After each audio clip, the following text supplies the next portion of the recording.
Good afternoon, everybody. First thing we need to talk about was how was the test?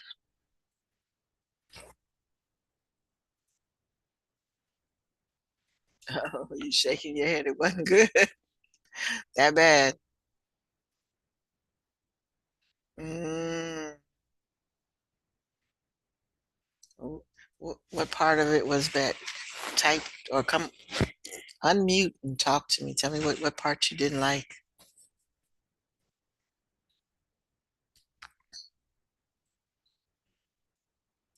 Oh, okay. You don't like testing. Okay. All right. Isaiah, how was the test?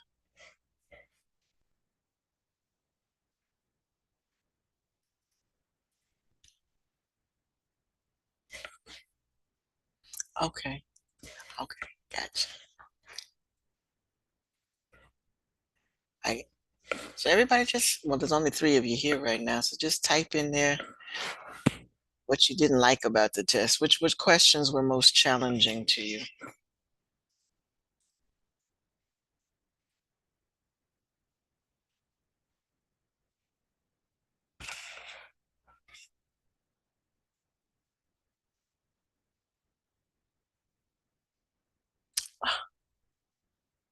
Oh no.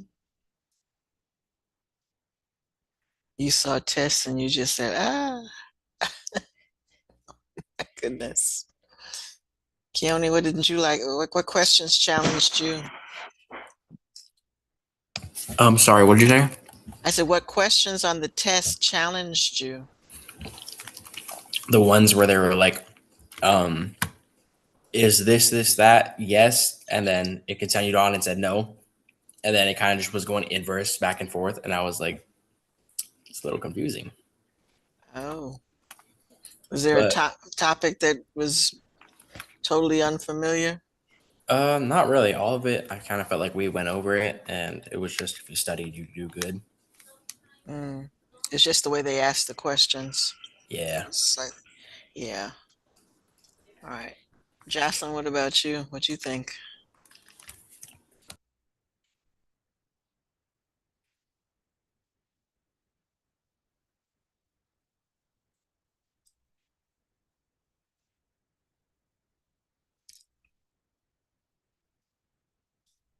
Oh, come on, folks. I need y'all to share what you what your test experience like. I wasn't there and I didn't make the test, so I need to know what your testing experience was like. Schoolwork is easier, better to understand. That's an interesting comment.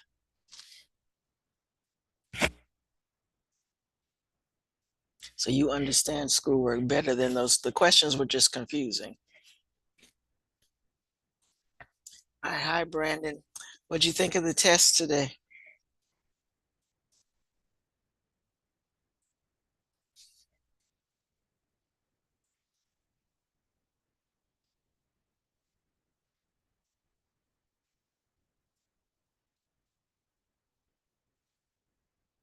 No other comments? No, nobody else is commenting. It was just horrible. You got it. You're glad you got it over with.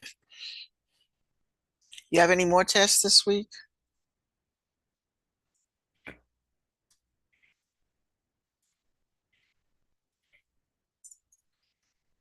Hmm. Okay. All righty. Well, I had been putting off, so there was the Earth Day challenge assignment. Oh, okay. So this was the last. Well, that's good. That's good. And before you do that, I just want to kind of look at the um just relax and just read this page today. Ooh, I thought it was sharing. Where did it go? Trying to share. There we go. All right, so I'm in Canvas and I'm in the module. It's under environmental issues. No, it's not. Yes. That's not the name of the module. That's the name of the lesson.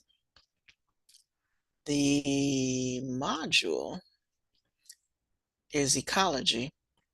And I pretty much think that we went through this top part, but this part here has to do with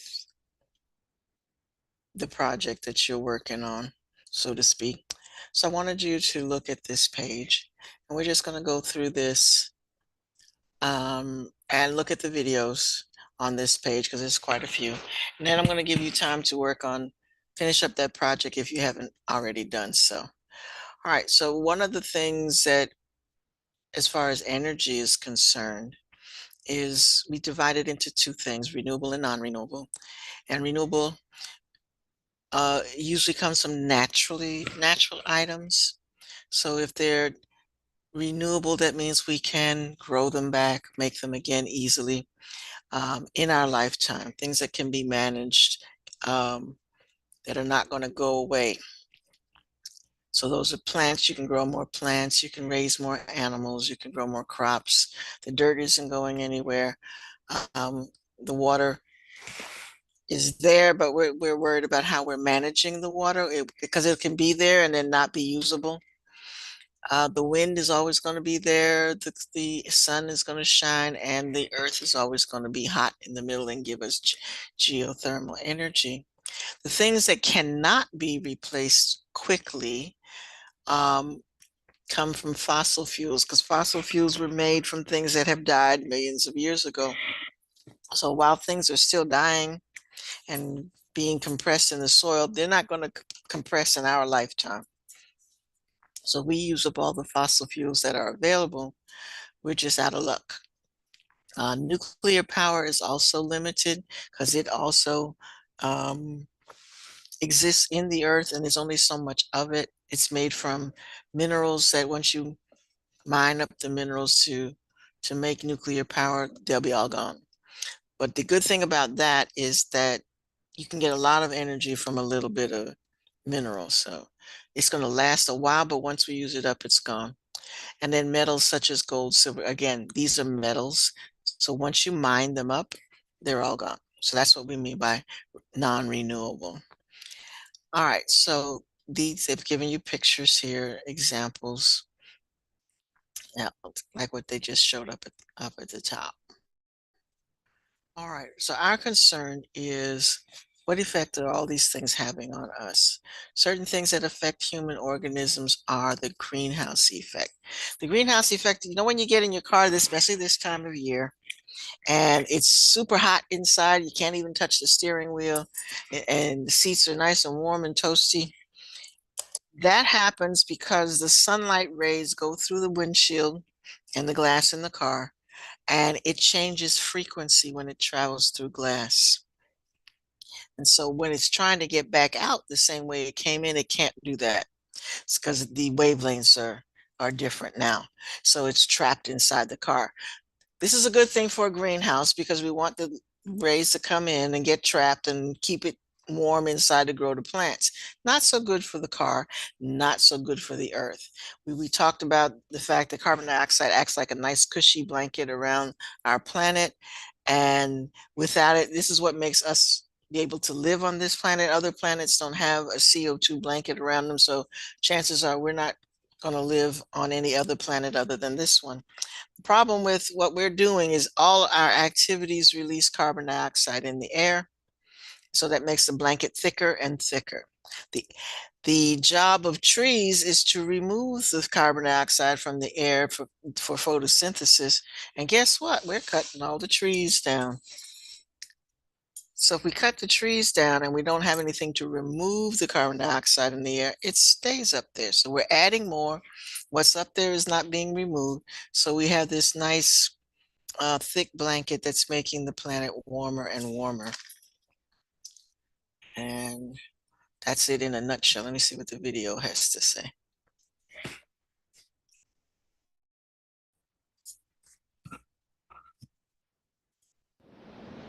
Why should adding carbon dioxide to the atmosphere be cause for alarm?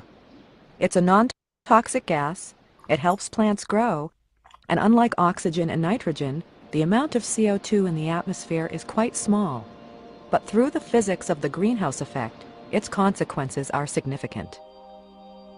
The greenhouse effect itself is a good thing. Without it, life on Earth would be extremely cold. About half of the radiant energy coming from the sun enters the Earth's atmosphere. This warms the Earth. The Earth in turn re-radiates energy as infrared radiation or heat. Much of that heat escapes back into outer space. Energy comes in and goes out, producing an average temperature equilibrium. Without the greenhouse effect, that average temperature would be 0 degrees Fahrenheit. Even the oceans would freeze. The reason this doesn't happen is because gases like methane, carbon dioxide, nitrous oxide, ozone, and water vapor, what we call greenhouse gases, absorb some of the infrared radiation in our atmosphere. These gases re-emit heat back to Earth's surface and help the Earth's temperature heat up to an average of 59 degrees Fahrenheit. It's as real as gravity, and it keeps the planet habitable. We'd have an average surface temperature on the Earth below the freezing point of water were it not for the greenhouse effect. But since the beginning of the Industrial Revolution, humans have been adding carbon dioxide to the atmosphere by burning fossil fuels like coal, oil, and natural gas. When these fuels are burned, the carbon within them combines with oxygen in the air to form new carbon dioxide. Each time we burn coal for electricity or drive our cars, we're adding more CO2 into the atmosphere. And more carbon dioxide means our atmosphere is able to absorb more heat. Most scientists agree that the Earth's global temperature will continue to rise as long as we continue to burn fossil fuels. Okay. So that gives you a little insight on where it comes from. All right, so on this list of things, the next thing is pollution. Our human lifestyle creates waste. Everything we do creates waste. And some of it is not managed properly, so some of it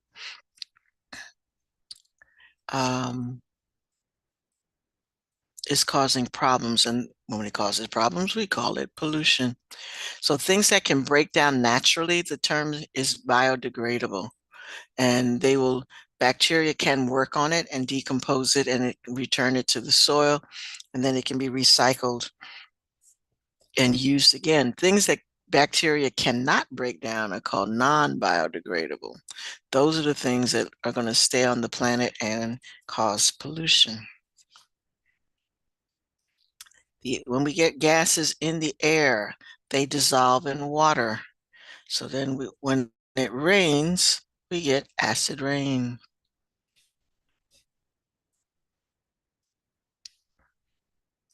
Okay, is it going to talk? I guess not.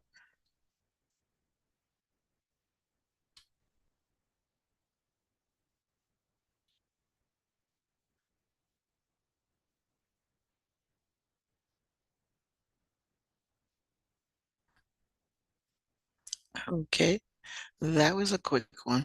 But basically what it was trying to say, these two gases, sulfur dioxide and nitrogen oxide, are created by factories, and they get up in the air, and when they dissolve in water, they come back down as acid rain, and which falls in the rivers and lakes. The fish don't like to live in an acidic environment, so that disturbs them. The trees, it burns little holes in the leaves of the trees and can destroy crops. Some of the buildings are made of limestone, not all buildings anymore, but some of the older buildings, and statues and monuments were made of limestone, and the acid will dissolve those. And it's all coming from factories and cars and things of that nature. So that is a problem. Then we have this term biological magnification. And magnification means just what it says, an increase in biological things. So a little bit of something is good, a lot of something is bad, is basically what that amounts to.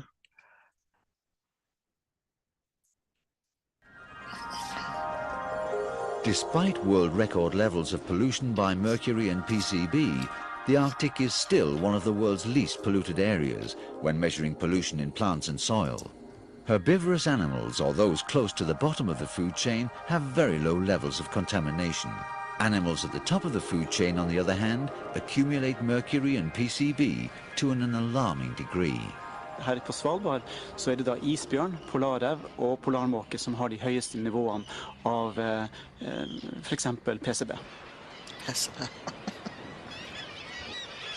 Når det gjelder organiske miljøgifter, så det slik at vi ser at det da ulike nivå i ulike arter av sjøfugl. De sjøfuglene som spiser mat som fra lavere trofisk nivå, de har veldig lave nivå av miljøgifter. De artene som spiser fisk, de får da et høyere nivå, mens de som utgjør toppen av næringskjeden, det vil si sånn som polarmåke og svartbakk, de har de høyeste nivåene.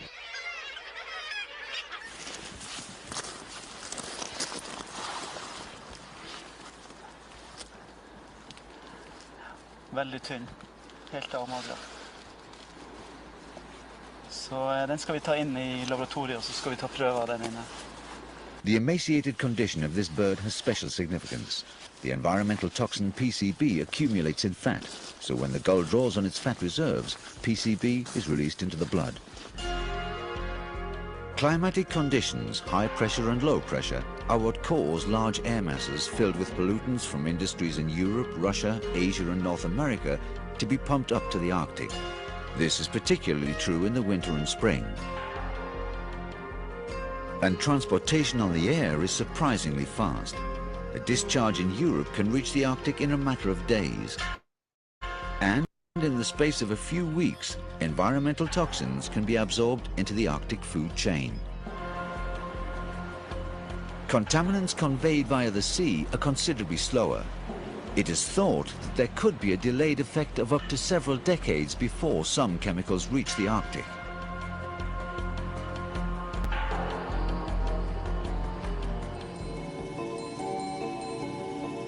Studies of polar bears in East Greenland and Svalbard show a high level of contamination.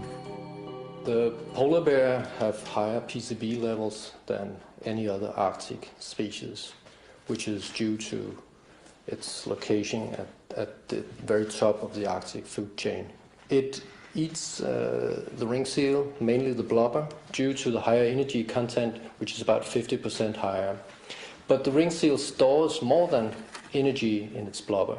It also stores the lipophilic substances like persistent organic pollutants and organic mercury as well.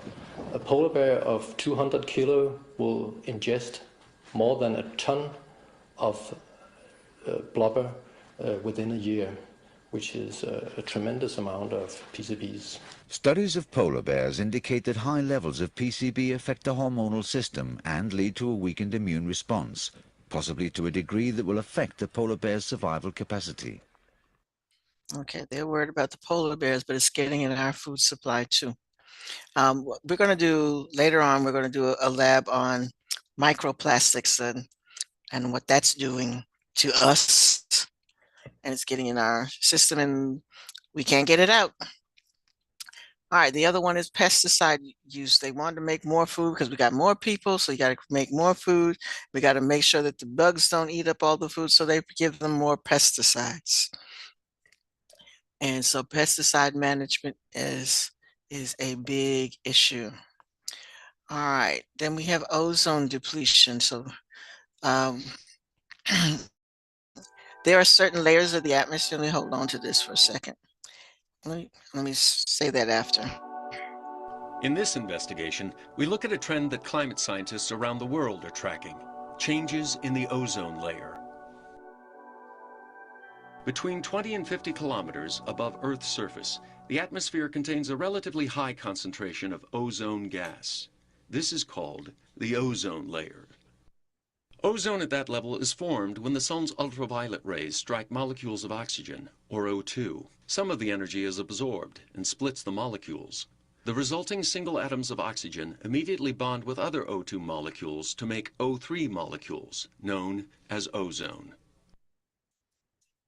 The naturally occurring ozone layer in the upper atmosphere is beneficial. It absorbs a good deal of harmful ultraviolet, or UV, radiation from the sun, preventing it from reaching Earth's surface. By shielding the biosphere from UV rays in this way, the ozone layer serves as a global sunscreen.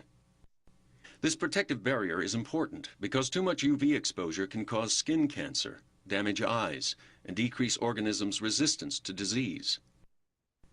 For example, each year more than 800,000 Americans develop skin cancer, and more than 9,000 die from it. Satellite data in the early 1970s gave scientists the first clues that the ozone layer was in trouble. The first sign was extremely low ozone readings from sensors on a satellite. The very low values for ozone measurements taken over much of Antarctica in winter was described as a hole in the ozone layer. Since then, holes in the ozone layer have appeared and grown over Antarctica and the Arctic and parts of South America.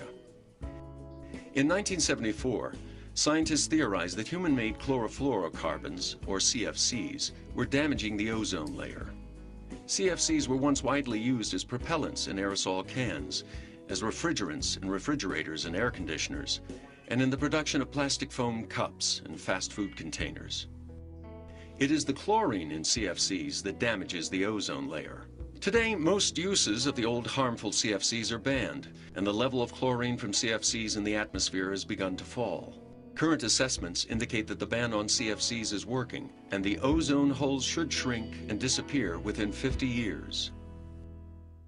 In this instance, years of gathering scientific data has uncovered the ozone depletion problem. It has also helped scientists understand its human-made source and provided a solution. Scientists will continue to track levels of ozone in the upper atmosphere to be sure the ozone holes continue to shrink, returning the ozone layer to its natural balance. Okay. We have levels of the atmosphere, and the level that is closest to us is the troposphere, and then there's the stratosphere above it. The layer in between, so it's not one of the major layers of the 5 layers. When we talk about the 5 layers of the atmosphere, it's not one of those, but it's a layer in a layer. And as you see, it's important. When you do ecology, you'll learn that there's something else called ground level ozone. So this layer is good. This is the good ozone. The problem with this is that we're putting holes in it. But a ground level ozone becomes a pollutant, okay? And it gets trapped in layers of smog and things like that. Our other issue, planetary issue, is extinction. That because of the activities that we do, we're destroying habitats. So there are animals that have no place to live, and when they can't relocate or find something suitable in the environment that's there, they die. So there are different levels that we call. There are some that are threatened. That means they're declining. They are endangered. That means their numbers are so low that they're about to become extinct. And then there's the ones that are extinct where they don't exist anymore. So we're trying to focus in on the threatened species and make sure that whatever it is that we're doing to make them threatened, we stop doing it so they don't become endangered, and definitely don't become extinct. Okay, and that would be to protect their inhabitants and their habitats.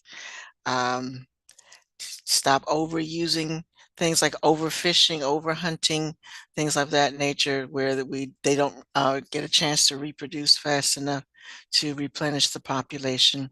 Bring in diseases or predation that they die from the disease, or other human factors such as pollution that cause them to become just extinct. Invasive species. We have this problem. This is a picture of something that happens in Georgia. We have this plant called kudzu, and it grows all over everything. And it's not from here, but they brought it in to correct a problem, to because it grows rapidly. So they brought it in for a good reason, and then it just took over. So when things like that, it takes over, the native species begins to die. So this is something that this could easily be where you live, because it's all over the place. This is our last video, and then I'll let you work on your project. There is an invasion underway on the Atlantic coast. An alien species has moved in, and our marine habitats are under attack. There are thousands, probably millions of them out there now. These non-native predators will devour almost anything that gets in their way. They'll eat anything up to half their size. They'll eat non-stop until they're about to pop. And their numbers are growing fast. Each individual female can produce over 100,000 little juveniles a year. Their presence here threatens the very existence of our coral reef systems and the native wildlife that inhabits them. This is a major marine invasion. It makes me think of a forest fire. It starts small, and then before you know it, it grows out of hand. It's really hard to imagine being able to put out this fire, and it's spreading. Who are these invaders? Where did they come from? And what can be done to stop them before it's too late? They just don't belong in the Atlantic Ocean. And they're here to stay.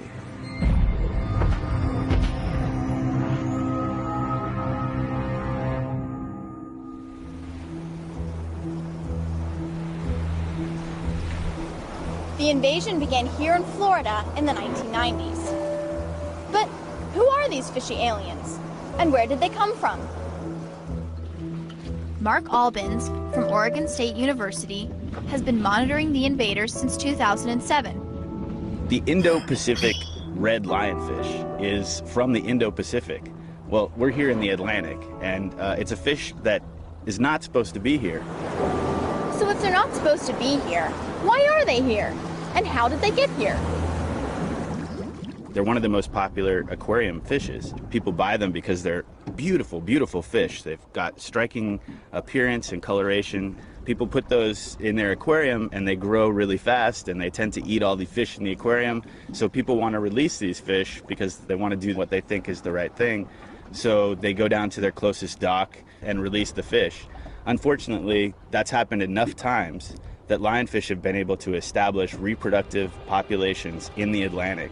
And since the early 1990s, they've been spreading like wildfire. Now they can be found from as far north as Cape Hatteras, North Carolina, all the way down to the northern coast of Colombia in South America. Okay, so you might wonder, why do we care? Here's a fish from the Pacific Ocean that's doing really well in the Atlantic. So what?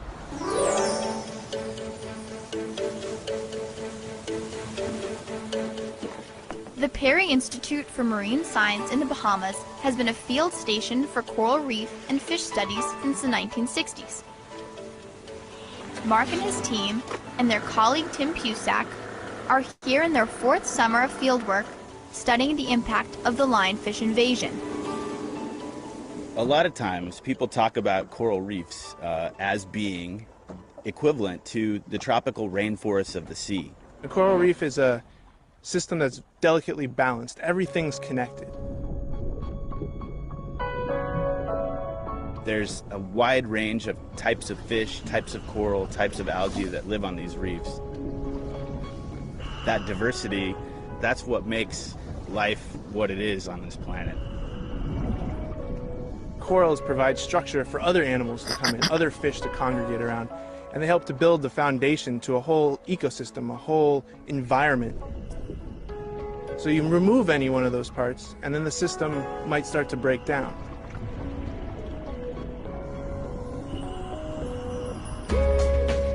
The guys are running a number of experiments.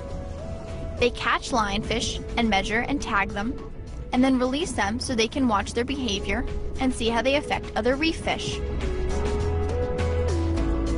They survey the natural reefs, count the number of lionfish living there, and record their findings. They then carry out experiments on controlled reefs, some of which have been created from natural reef structures, and others which have been made completely from scratch by Tim and his team. After 4 years of work, it's becoming really clear just how much Pacific lionfish are affecting life on Atlantic reefs. And some of the stuff they're finding out is pretty scary. Each individual female can produce over 100,000 little juveniles a year. And as those spread, they can disperse far and wide over the ocean. So they can become widely dispersed very fast. The main problem with the lionfish is that they're an invasive species. They're not supposed to be here. And they're changing the system. And they're changing the system by eating a lot of small fish and by competing with bigger fish for food. This doesn't sound good. Our coral reefs are already suffering because of overfishing, pollution, and climate change. But what I want to know is, why aren't there any bigger fish eating lionfish?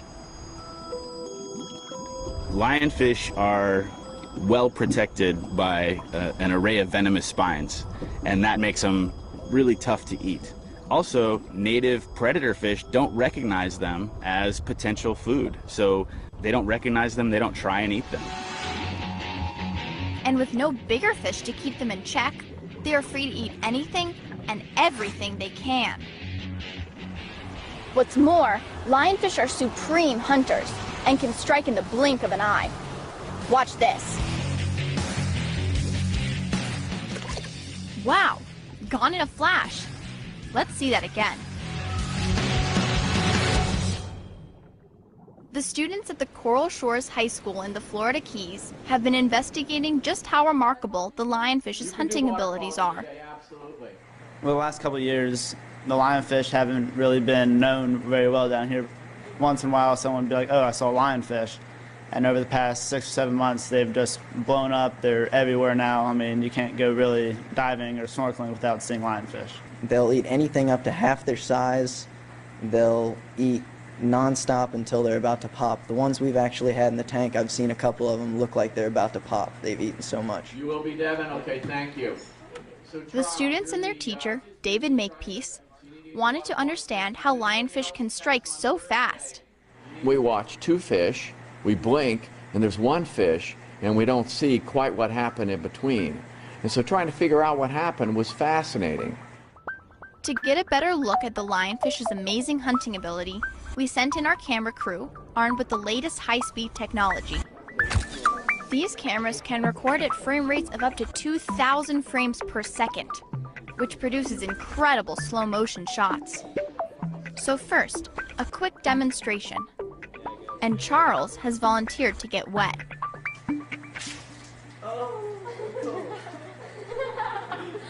Now let's see that back in super slow motion.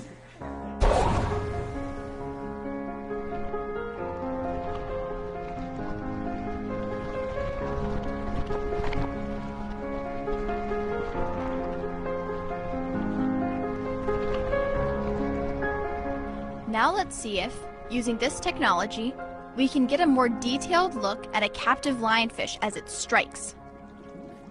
For this, we'll be needing another volunteer. Oh yes, he'll do nicely. We have a lionfish and a prey fish. We have the Phantom camera set up at 2,000 frames per second, and it's shooting always, and then after we see the action that we'd like to film happen, then we hit the record switch and it gets it. So we have a big slow motion shot. And we don't have to wait long for the greedy lionfish to make his move.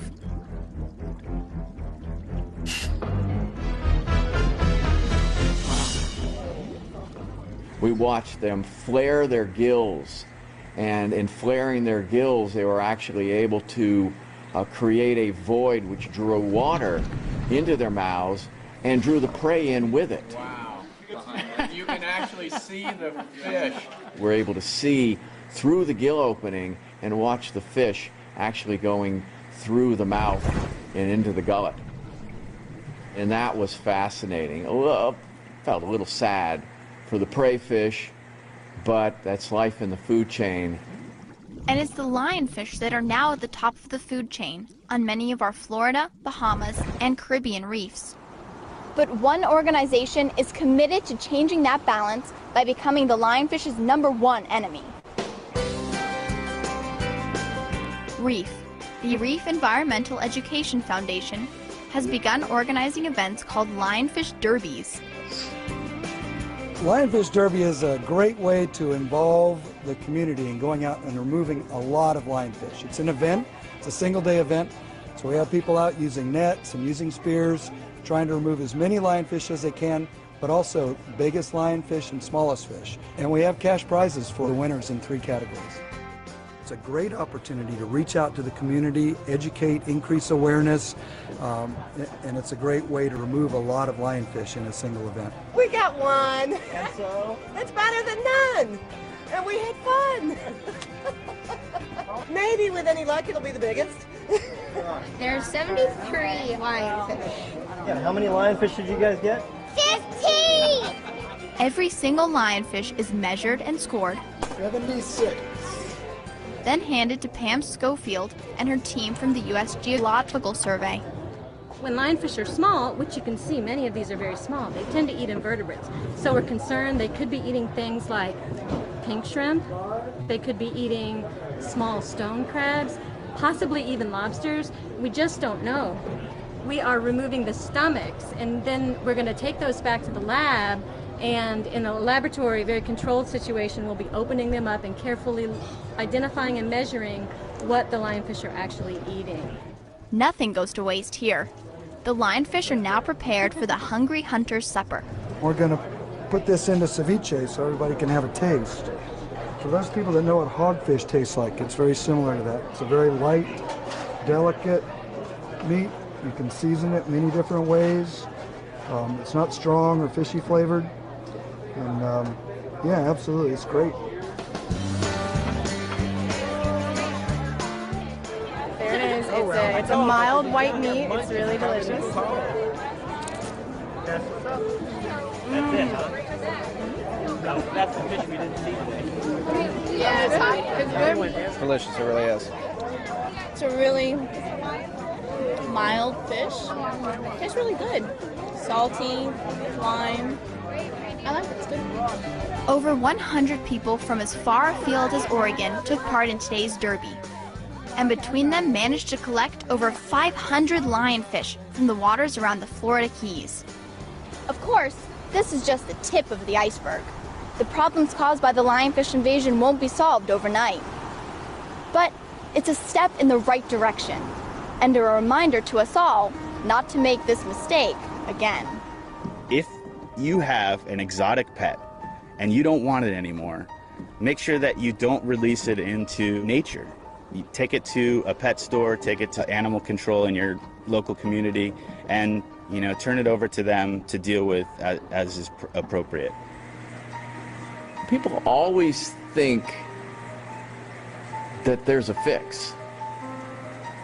They always think, well, can't they think of something? Well, they is us. And in the case of problems like invasive exotics, especially something like lionfish, there's not a do-over button. We don't get a chance to rewind. It's done. Now it's a matter of facing the consequences of what was done and maybe learning from it so that we don't do it again. We got the third biggest and the second smallest. We got this for the smallest lionfish, which 50 millimeters is like this. The largest lionfish. Largest. Fantastic. Congratulations. Hey, he caught it. The second place for the most lionfish was 75. 75. And who caught the most lionfish? Gee. I'll take responsibility for that. All right. If you ever get to go to South Florida, one of the problems they have down there is when people release things. So you've got peacocks walking around. We went to Fort Lauderdale, and you can just walk outside and peacocks are walking around. Iguanas are all over the place because you get them as pets and then you don't want them anymore, and they just let them go and they just take over where they are. So they're very serious about don't release it if you don't want it. Take it to a pet store, take it to a zoo. But when it gets out in nature like that, they overpopulate, and then they do things to the environment that you don't necessarily want them to do. All right, so I'm going to stop there and let you work on, because I know most of you have not done it, the Earth Day project. So look at where that is and let you get working on Earth Day. There we go. All right, so make sure that you get this turned in. Technically, I might have to change the date on it. Technically, this is due this week. Okay, so make sure you work on this. All right. It can be found in the same folder with all the other Georgia milestone testing things. So it should be, if you're looking for where do I find it, well, you could find it. So you had the last question you had, that Nearpod question was, what is a keystone species? If you haven't done that, please do that. If you haven't done all of your Nearpods, make sure you do that. But it should be in that same module where I put all the extra assignments. So that's where that is. And then that should be the last thing that's in that folder.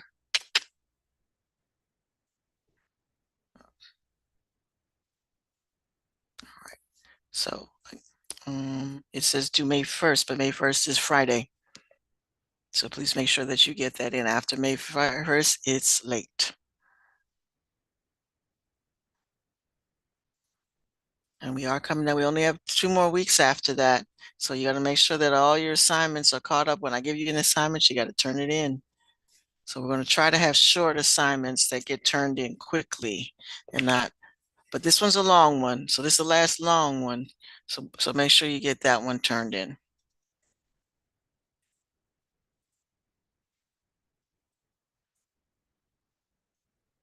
And all you have to do is do a little research, answer the question. Nothing fancy. It covers all the different environmental issues that are related to biology. And they want you to reflect on how all the things that are going on in the environment, what are we doing to protect them, to make sure that in your lifetime, like I always use the term, you need to become a sustainable citizen, a citizen who is aware of what's going on the planet and interested in protecting it for your generation and your children's generation. They need to live in a planet that is livable. All right, so I'm going to stop talking. I'm going to let you work on that. Again, that's due Friday. You don't.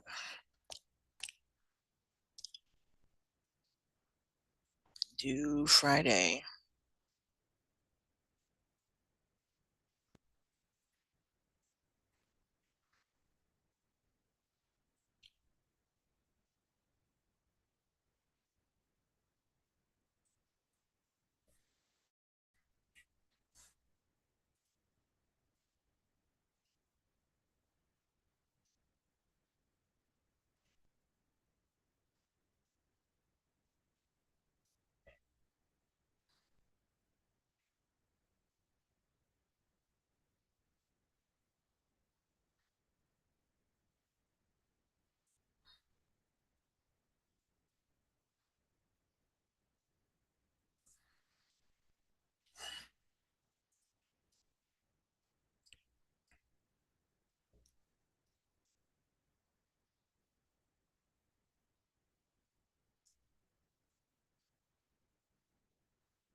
Again, if you're here, you should be working on your project.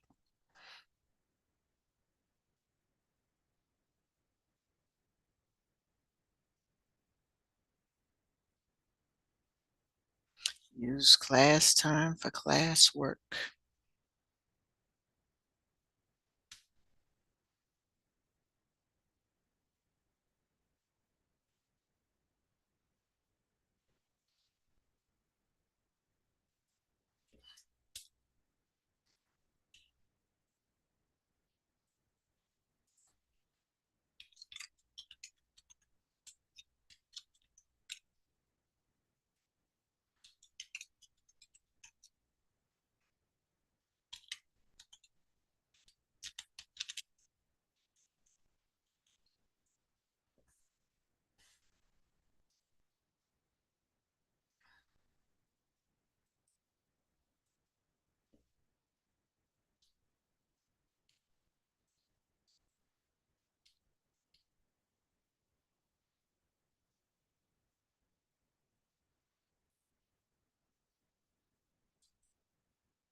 Thank you.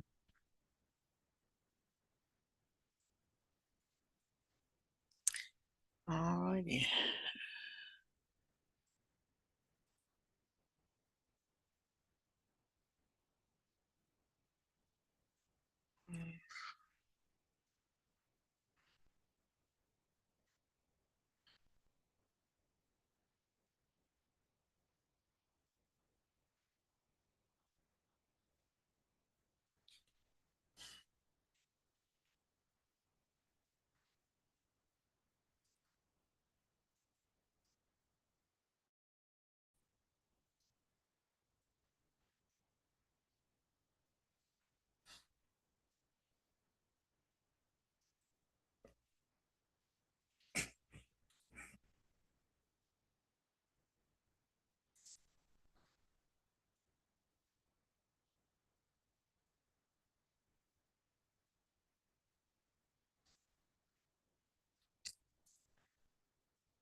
All right, so I'm gonna go in and check on the food webs and food web because a couple of you are missing that.